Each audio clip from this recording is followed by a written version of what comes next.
comments, any good anything. I don't know if there's any. That's actually not true. Our banter Every time, yeah.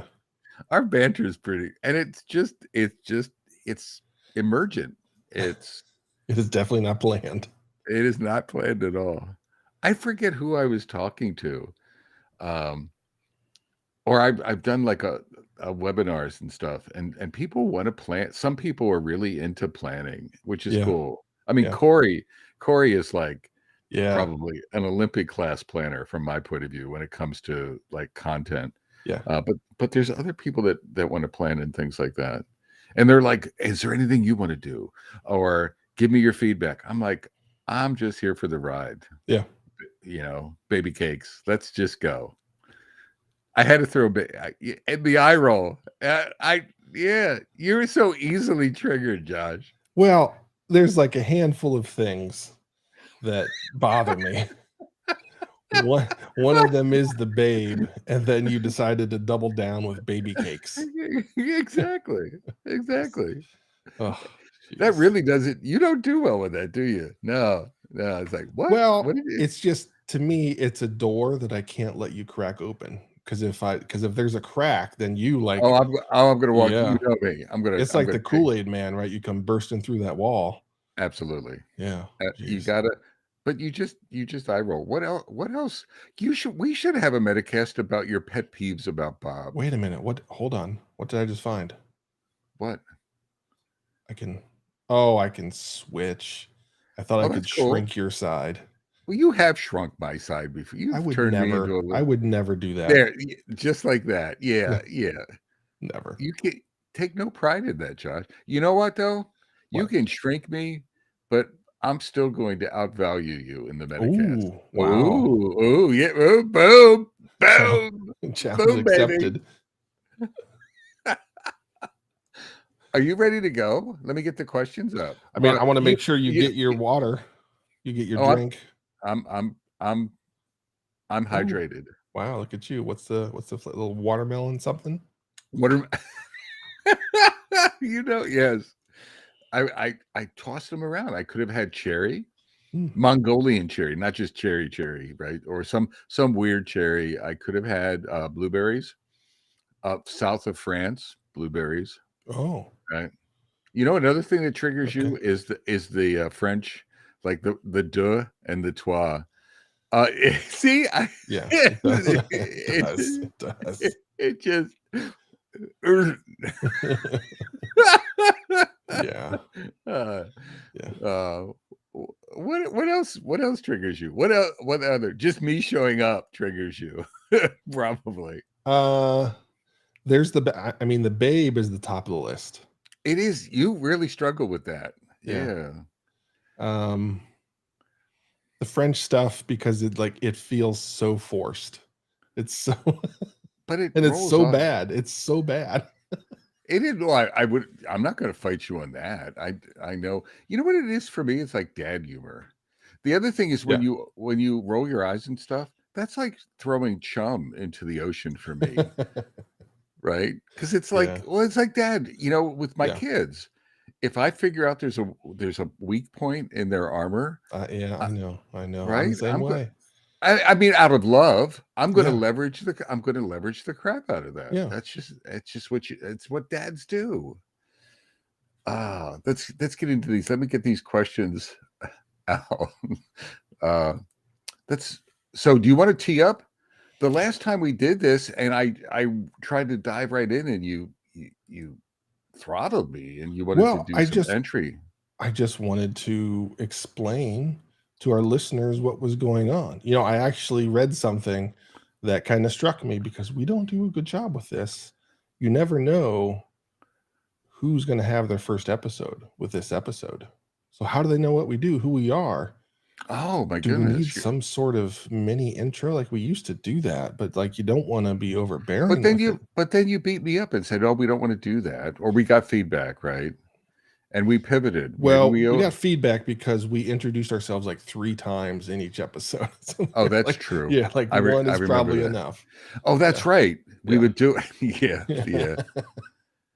So let's try a mini. That's a really good idea, actually. Yeah. It was a good Thank point. you for that, Josh. Yes. So let me go first because Metacasters. If you're new to the Metacast, I'm the foundation, the rock upon which the Metacast is built. My name is Bob Galen, uh, and I have quite a bit of experience.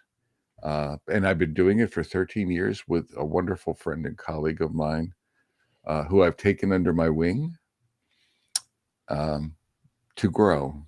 And that's Hello, Metacasters. I'm Josh Anderson. I am the one that Spackles puts back together that crumbling rock of Bob Galen that you heard introduce himself. I have taken that up as my mantle within the Metacast to make sure. The spackler. Yeah, that's me. That's what I do. I spackle. I just got to keep it all together. You know, it's one of those things where you don't want to get too close because then you'll see all the cracks and crevices. But if you Absolutely. stand far enough away, it's pristine. It's beautiful. So yes, here we are doing another episode. Well, we've been on doing this for Potpourri. 13 plus years. Yeah.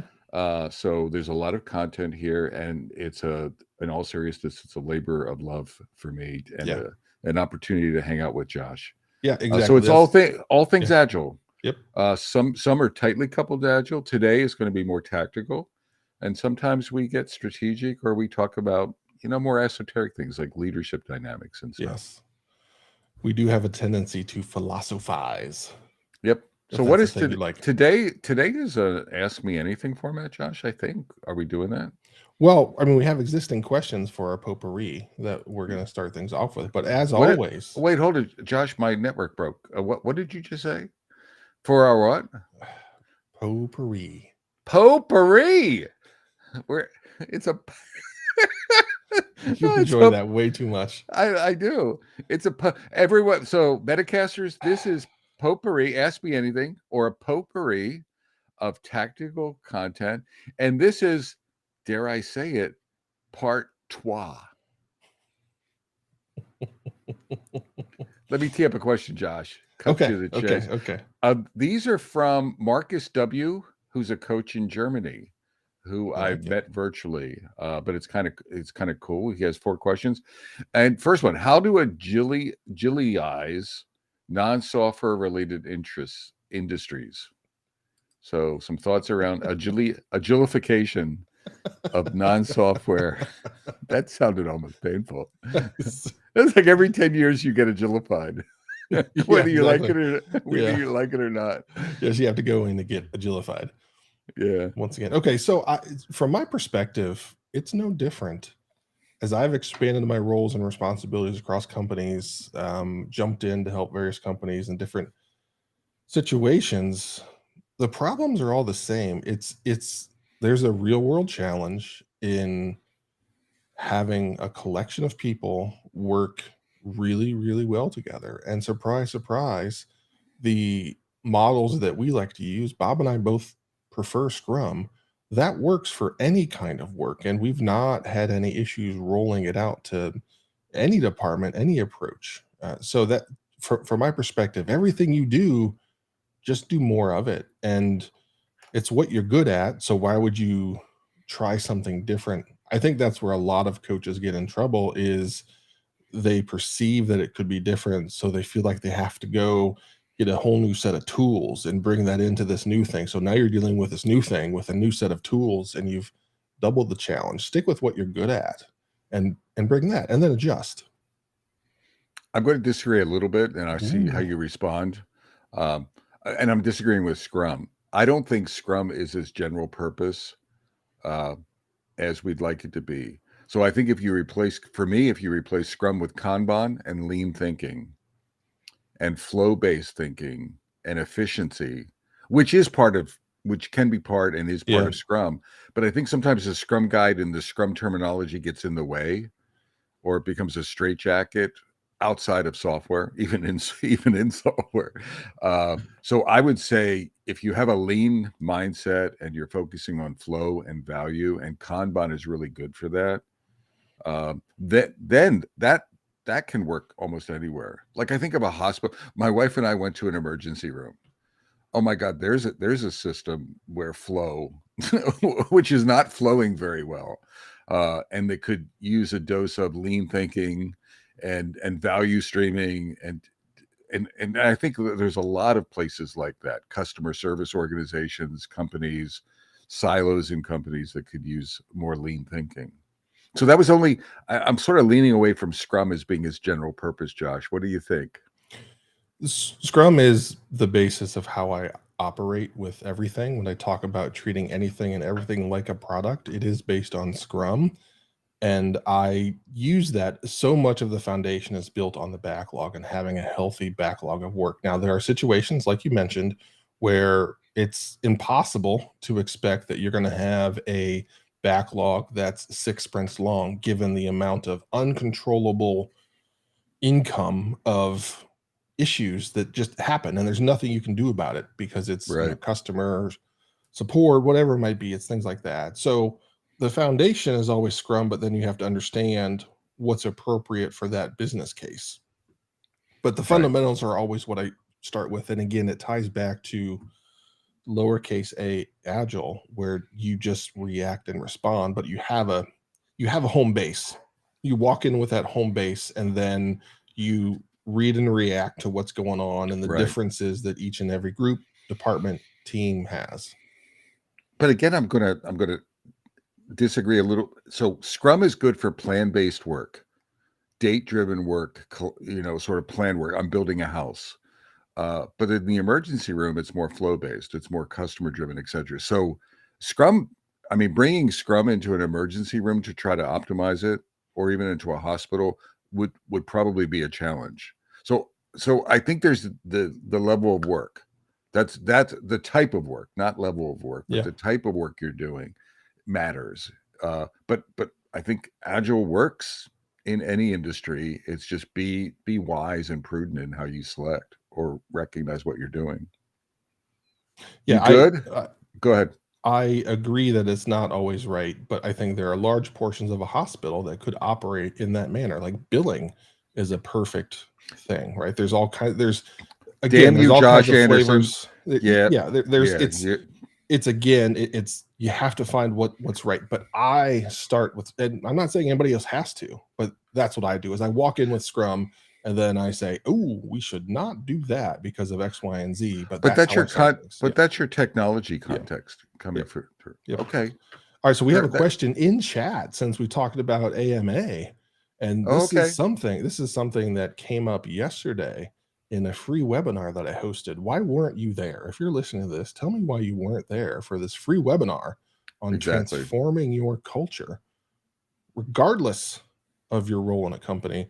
The question is from the great Stephen Kellogg, who we can always count on. Um, let's say that you're working through this cultural change and it's going well, you're happy, but then pressure hits.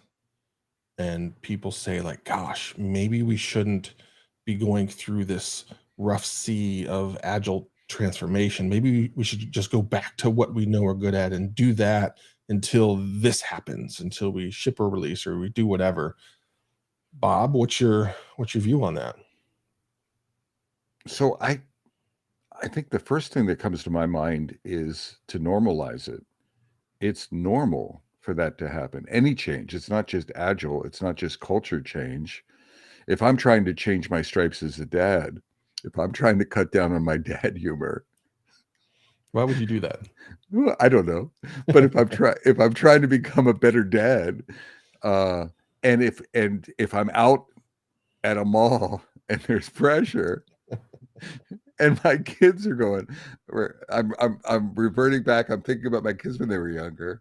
I'm going to revert to ogre dad or whatever, right? I Mhm. mean, and I'm really trying to be serious. It may sound like I'm being too funny, but I think there's a normalization where when you're going through change of any sort, organizational change, group change, team change, personal change, that there's a place where the change is in evolution and then it becomes sticky.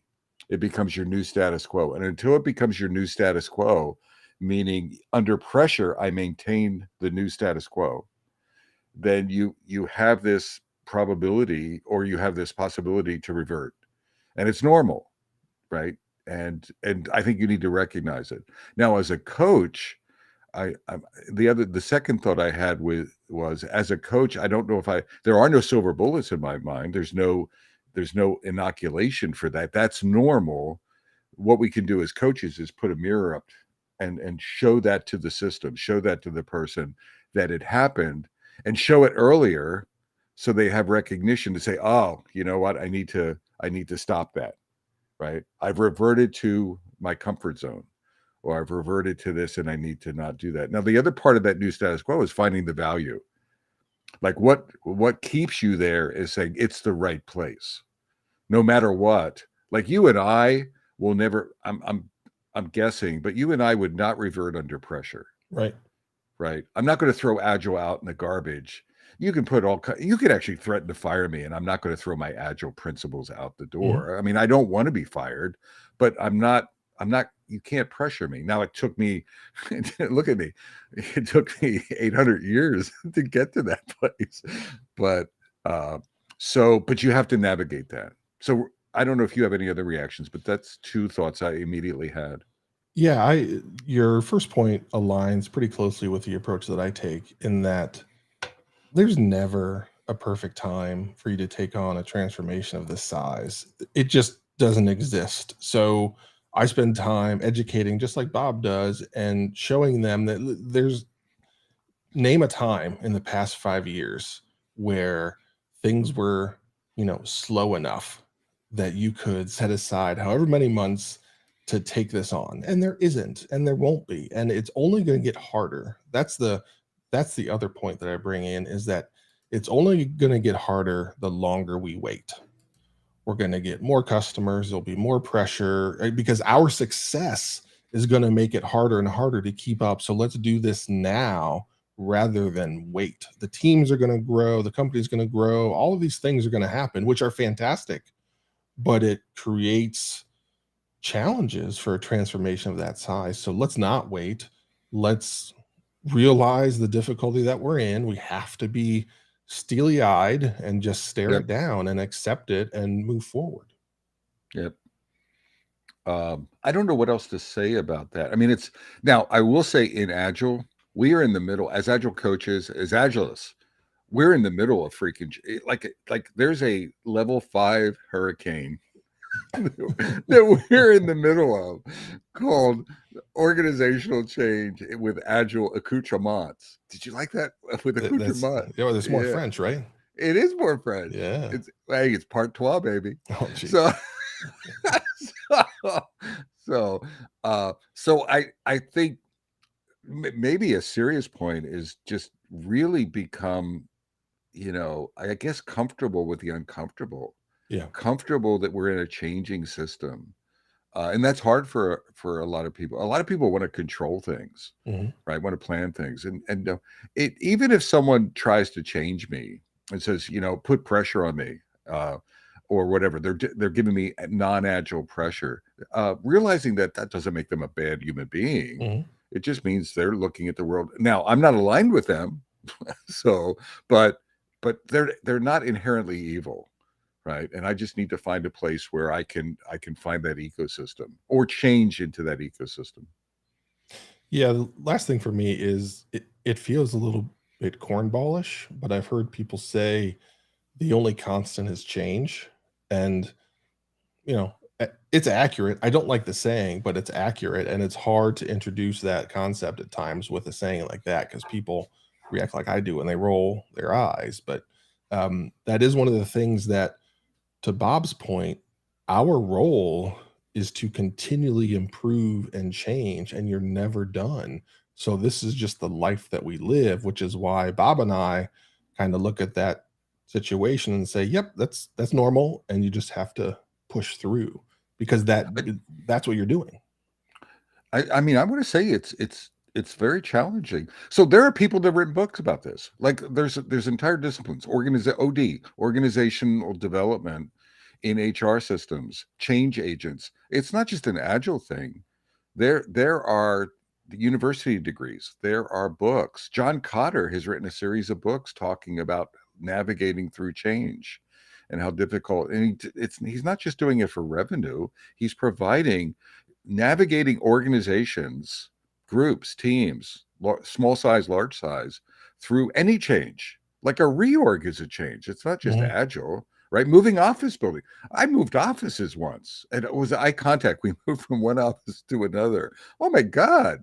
You would have thought that I, shot parents or something like that, right? It's Yeah. and then folks were fighting. I want a window seat. I Oh, want the. yeah.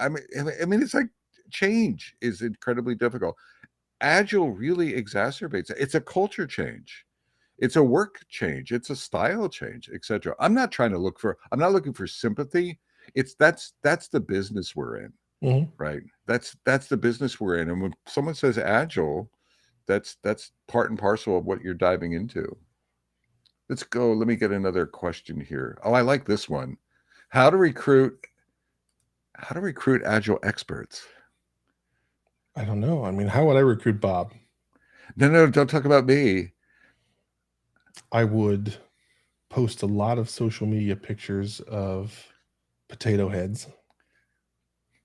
I would talk about one of our perks is a new potato head every quarter.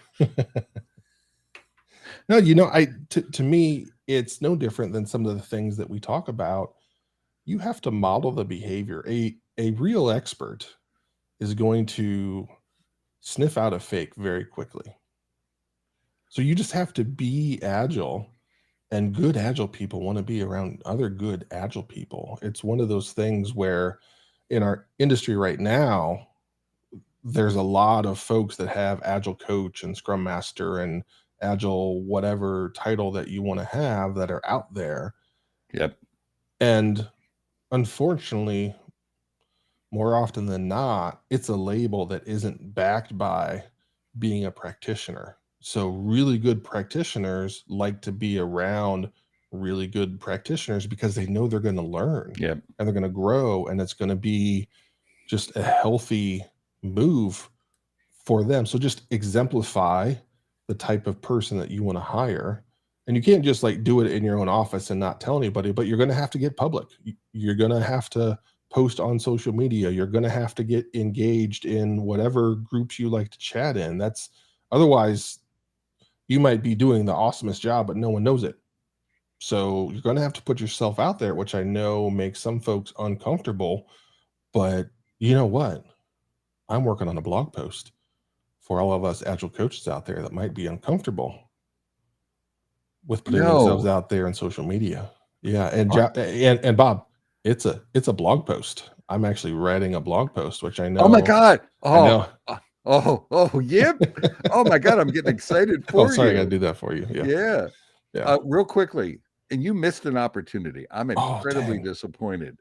So my response is first, everyone who's listening to this, hire that guy, Yeah, right? So hire, I mean, you hang out here, you want an expert. Josh is an expert. He's sort of he's sort of a quirky expert, but he's an expert. yeah, We've been doing this Metacast for 13 years. That's not chopped liver, is what I would say in New York City, right? And you want to know what he knows and what he doesn't know, then listen to the Metacast. There's no BS in the Metacast, and that's I'm not selling me. But Josh, yeah, go grab Josh. So yeah. go out there and find experts who are sharing their expertise, who are walking their agile talk. That's the another thing. Josh is not just talking about it; he freaking does it. I try to do the same thing. The other thing is hire agile experts. Ask experts for other experts, Mm, right?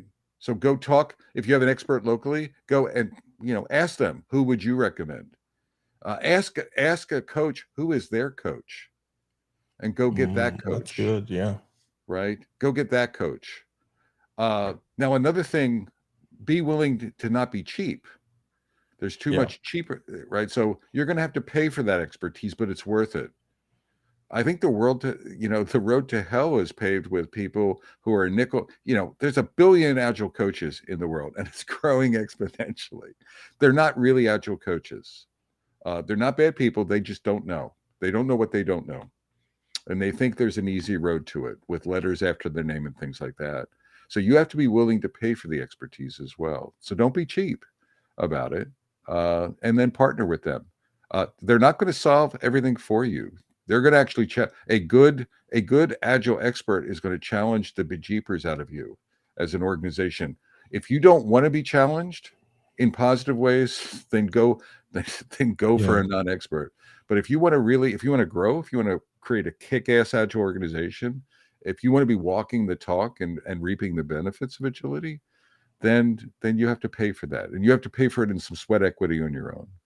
So I want to see how you react to that, Josh. I got a little feisty there.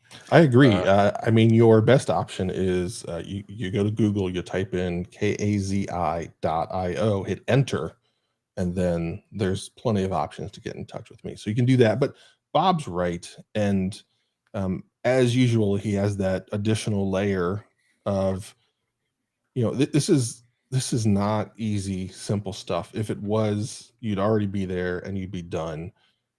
So don't expect it's going to be cheap. Don't expect it's going to be easy. Again, the old saying of you get what you pay for is absolutely true. If you want to build something and you want it to last and you want it to be good in the physical world, you find the best person you can find. You know it's going to be expensive, but you do it. And you know it's going to be built well. You know it's going to last and you're comfortable. The same thing exists in this world. Find folks that have been there, done that, and can prove their track record and come in. And a thing I want to echo from Bob is you're likely going to be challenged the most out of the whole group. As the leader that brings in someone like Bob or myself, we're going to challenge you a lot because it's on your shoulders to make this happen.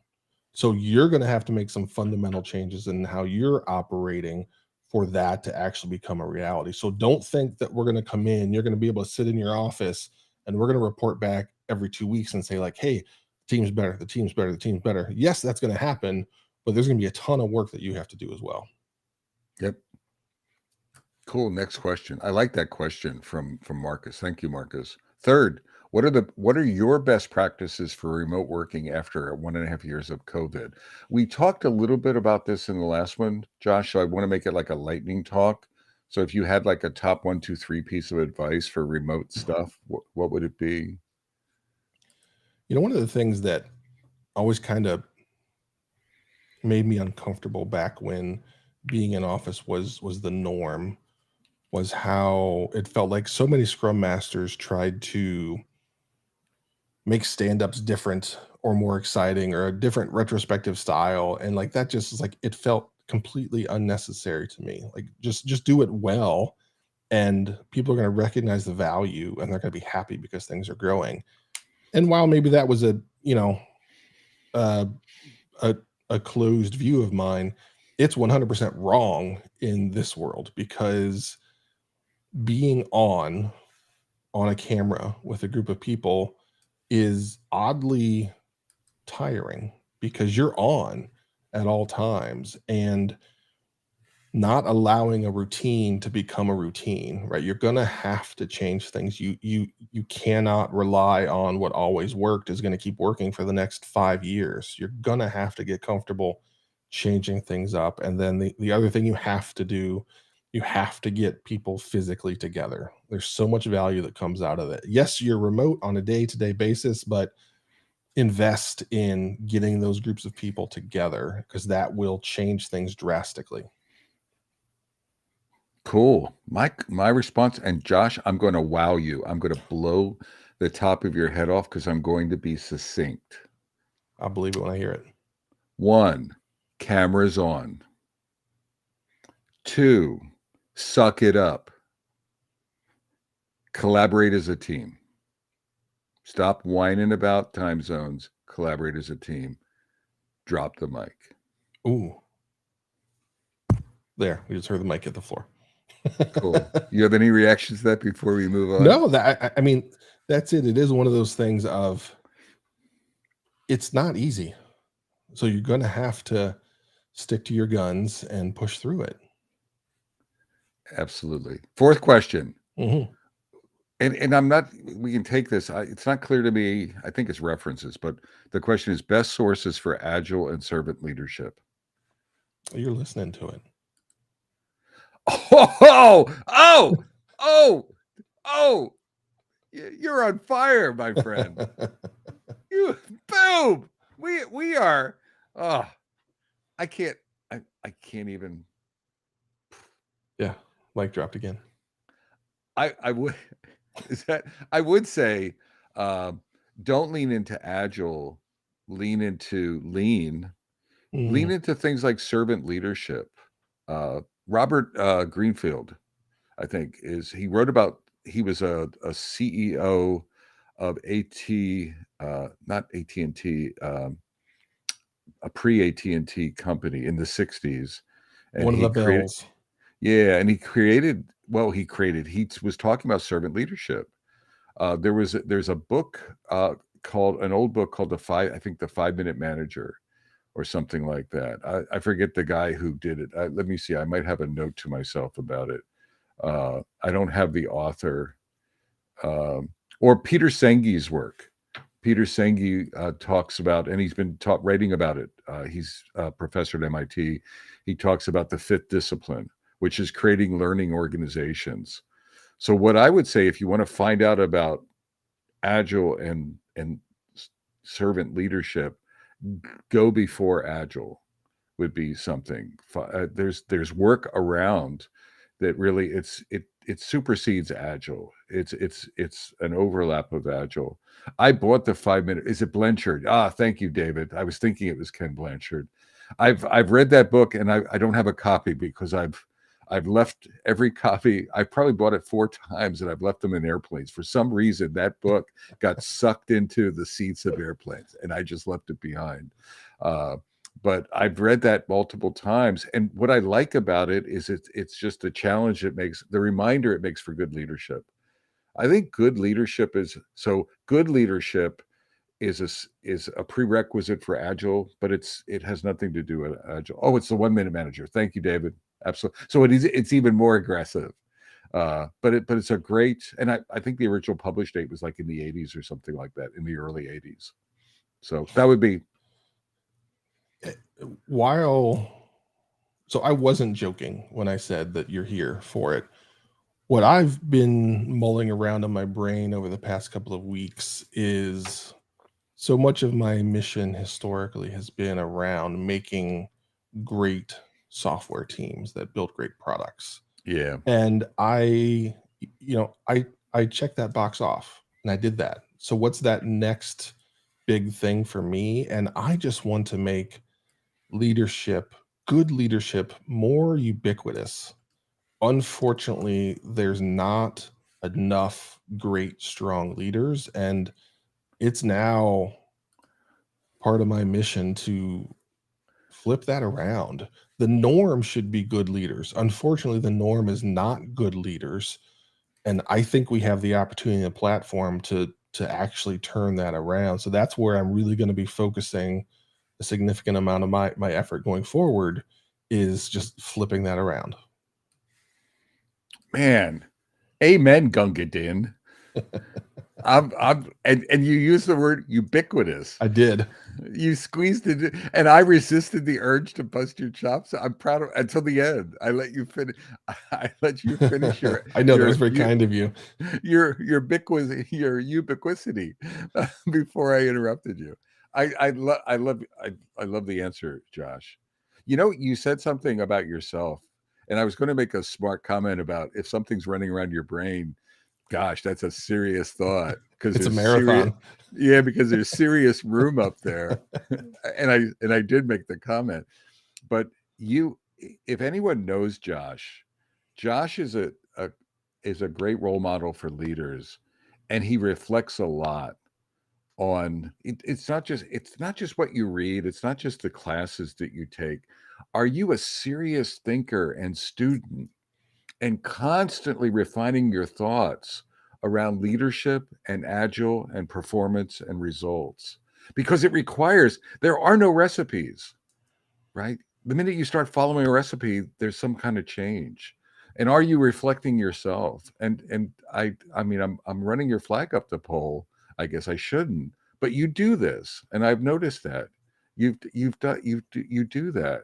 I don't want your head It to get can't. much bigger than it It can't. is. Yeah, it's But it's in all maxed out. seriousness, you and it's not just Josh. like listeners, I want you to, if you want to become a student of whatever the hell you do, challenge every idea that you have. Challenge yourself, challenge your assumptions, challenge your baggage, your bias. Man, holy cow, we really threw him off. He's trying to hold it together and finally broke. Broke. But do that. That's part of the practice. Read. Become a student of whatever you do. And leadership requires that. Absolutely. Don't hold too dearly to anything, any idea, because it's going to be wrong. You're going to be wrong. Yep. All right, next question. These are now the other ones Josh may have looked at before, Metacasters, but we're now even getting a little quirkier in our potpourri part trois. Josh has not seen these, and these are questions that have come in, and I'm surprising him with them. So let's see. Okay, here we go. I like this one. Most of the time, orgs still focus on resource utilization instead of value delivery. In your experience, how do we change this mindset? The first issue is too many organizations don't know what value they deliver. Yeah, that's a huge issue, and it starts at the top. What I call that is that company's just doing shit, and it happens to be working. Yes, they're winning in market, but that's probably because their competitors are doing the same thing, just worse. But once a company really figures out what their value is, what their unique right to win, that's a huge thing I look for in companies. What about us is so special that no one can replicate it? Let's really lean into that and deliver on that, because our competition can do the other things that we do. That doesn't mean we shouldn't do them, but there's something special about us. And what is that? And let's really lean in and make that happen. So it's easy to look at spreadsheets and whatever tool you have and try and align resources with hours and blah, blah, blah. But that's what you do when you don't have anything else to measure, because you have no freaking clue the value you're bringing to the market. You might say, well, hey, we ship things and our customers buy them, but what's the real value that's there? Oh my gosh, Stephen. So the comment that can change the mindset about people being resources are meat widgets. It's true. In every class, I mean, I resonate with that, Stephen. In every class I teach nowadays, every class, it doesn't, and I teach leadership classes, but I'll bring it up. It's like, how many people refer to people as resources? And inevitably, nearly 90% of the hands go up. And I'm like, I try to do a pinky swear to get them to pinky swear not to do that again. And I'm trying to make the point of that, and your words matter, right? Using that word for people matters in your head and how you view things. So I think that's a part of it. I go plus 10 on what Josh said on the value part of the proposition. That was incredibly, that was an insightful point. A real quick point. I'm trying to be terse today. Enric Nieberg, Kniberg, has if you Google Nieberg resource trap, there's a 5-minute video where he's just illustrating in a fun way how managing resources, they're using ping pong balls, and shows you how managing the people doesn't create, and it has lean principles and pull principles associated with it. But watch that video and try to wean yourself from thinking of managing the resources or managing people, and really manage, sort of envisioning value and leading to value, and as a leader, getting out of the weeds. Yeah, one small point before we move on to the next one is my smallest unit of measure is a team. Yeah. We don't ever go below that. Yep, I love that. Let's see, which one do I want to pick now? Oh, this was okay. This is broad. How do we approach agile transformation in highly regulated environments like banks? How long have you been getting this question? Like, I feel like this question has existed longer than time itself. Yeah. But the artfulness in it is, how do we answer? How do guys like us answer it? And I'm hanging on your every word, Josh. Like, what are you going to say? Yeah, I'm going to be a pain in the ass and say it's not any different. I don't understand how the regulation changes the way you operate in a lean, lowercase a, agile manner. Yes, there's additional restraints that come in that aren't under your control. But guess what? There's additional things that come in out of left field for Apple that aren't in their control. There's a chip shortage, there's a whatever else, right? There's all these things that are going to happen to everybody. Yep. And the regulations are just your market forces, just like it's market forces for any other B2C player that's out there that has something come out of left field. They have to respond, just like you have to respond. The only difference is in a regulated environment, you have a much longer term view of those regulations coming in at you. So you're not going to get surprised like many of the other folks are. So I don't have any real pity there, and I get frustrated by that regulation being an excuse of, oh, we can't do this. I I agree with you. I think maybe there's an implication of banks or regulated environments of also scale. So let's be clear. Is it harder to go agile? The larger the organization, the more staid the org chart is, the more you have regulatory, like controlling functions like PMOs and bodies that are validating things, then yeah, it's going to be challenging. But the same strategies apply. Agile works in those environments. I think it's a bit more challenging. So then use Agile to transform Agile. Bite off a chunk of the organization and agilify it, using that term Mhm, earlier. The other thing I would say is very often in those organizations, the leaders, and this is true in smaller organizations, the problem is not the team, the problem is not the bank, the problem is not the regulations, the problem is the leadership structure. The leaders, let's look ourselves in the eye. The leaders are the freaking problem, right? Because what we're doing by going agile, we're sort of changing. Everyone looks at we're changing everything else. Guess what? We're also trying to change the leader's mindset, how they lead. They're not going to use resources anymore in their life. They're not going to look at people as what meat bags or what meat widgets, meat widgets, yeah. right? And all joking aside, they leaders do. They think they can split people up. I did that at one point. I split testers up when I worked at EMC. I split testers up to 10% of the capacity in a spreadsheet. And I assigned them across projects. And in my stupid, myopic view, I felt like I could multitask people and still get things done. And guess what? I was wrong. I was dealing with human beings and brains, and I wanted all their energy and all of their innovation, right? I was dealing with people like commodities, and it just doesn't, or meat widgets. It's the wrong thinking.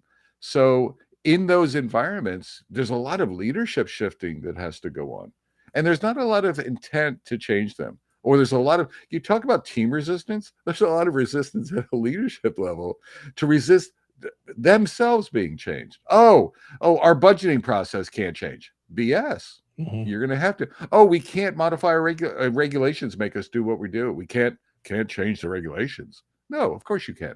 You can modify how you respond to your regulations. Absolutely. Your competitors are going to do it, and they're going to clean your clock.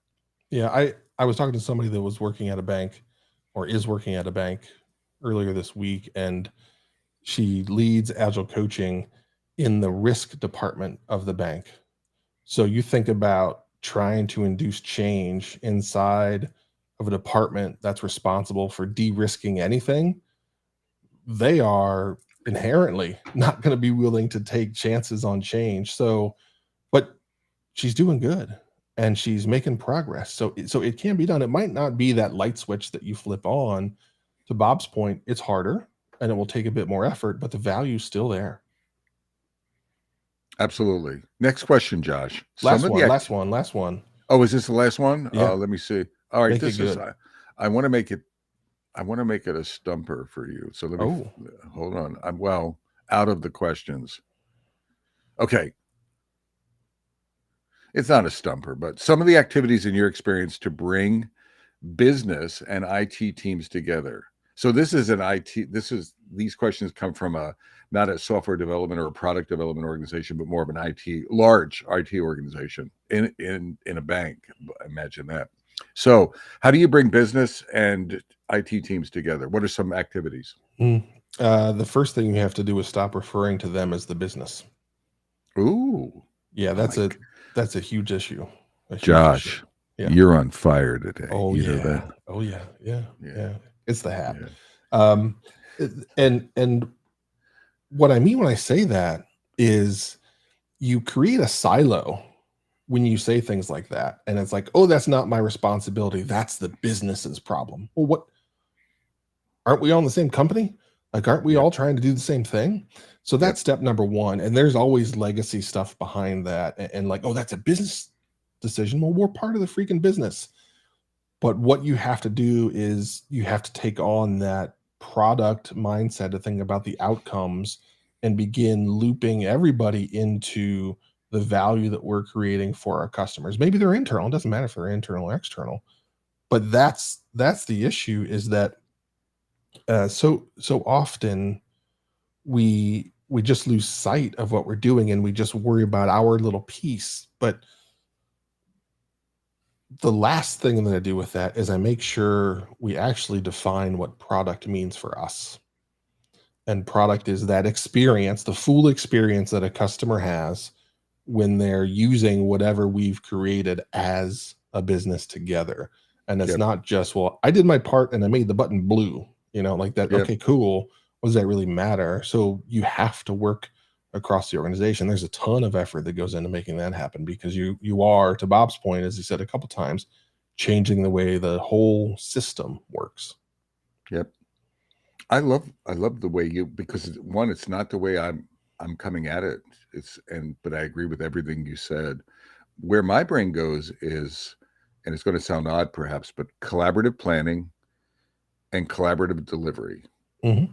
So collaborative planning is getting the business, right, or the requesters and the teams together and planning based on the capacity of the team, not based on what your perceived need is or 10 times that need, but being capacity driven and collaborative and working together. PI planning, it's one of the reasons I like PI planning. Yeah. Right, I will go on record and say I like PI planning because it gets stakeholders, it gets business facing folks, customers, folks who are paying the check, clients, customers, together with the teams, and they figure out an increment and they plan it at a high level. And the team brings their capacity and the customers bring their needs and the team brings their creativity and we figure it out. And there's no BS like I need this. Well, but we don't have that. No. That's what are the priorities? What's the value? And how do we deliver it? Cool. Let's agree to that. So there's the planning side of it. And then I like this notion of collaborative, like release demos, Mm-hmm. release reviews, where the same thing happens. And it's the incremental confirmation of the plan. 2 weeks later, oh my God, cool. We actually didn't just plan it, but you delivered it. Do I like it? Is it where, oh, I didn't admit, oh, you need to make some changes and adjustments. Okay, let's do that again and again and again. There's no excuses. I don't have it on my calendar, right? The business and the teams get their butts in the same room to review progress and to provide feedback. And I think those two aspects, so that's getting together. And I think those are two keys for Yeah. my, and two events, they're tactical to some degree, right? I mean, it requires engagement in a culture shift, but they're not rocket science. It's get your butts together and provide feedback, right? And listen to each other. Josh, are we done? Can we stick a fork in I this? What do think you I think? think it's time to get the fork out. I don't know if we have a part. You okay? Sound like you were sneezing. or Yeah. a, or a hairball. It's a hairball. Part catch. I think we see what happens between today and the next Yeah. recording session. Medicare. So send us some. We're thinking that we might have one more of these potpourris, or not. So let's stick a fork in this one. So from Yes. beautiful downtown Cary, North Carolina, And beautiful downtown Fuquay-Varina, North Carolina. I'm Bob Galen. And I'm Josh Anderson. Wait, hold it. Let's do this. Let's Okay. shift this up. Okay. All right. After the location. He's Josh Anderson. Oh, jeez. And he's Bob Galen. well, that felt good. Shake and bake. Take care, y'all. See you, everybody. I can tell you like that, Josh. Oh, gosh. Oh, my God. Steven, thank you for coming. Yes, thanks everybody Always, for dropping in and hanging out. And everyone provided comments and feedback. It was wonderful. Yes, absolutely. Yeah, it really helps. All right. Have a good weekend, everybody. Take care of yourself, and you'll hear this officially on Monday morning at 6 a.m. Boy, I was trying to eject a hairball there. It didn't work out. I mean, I think I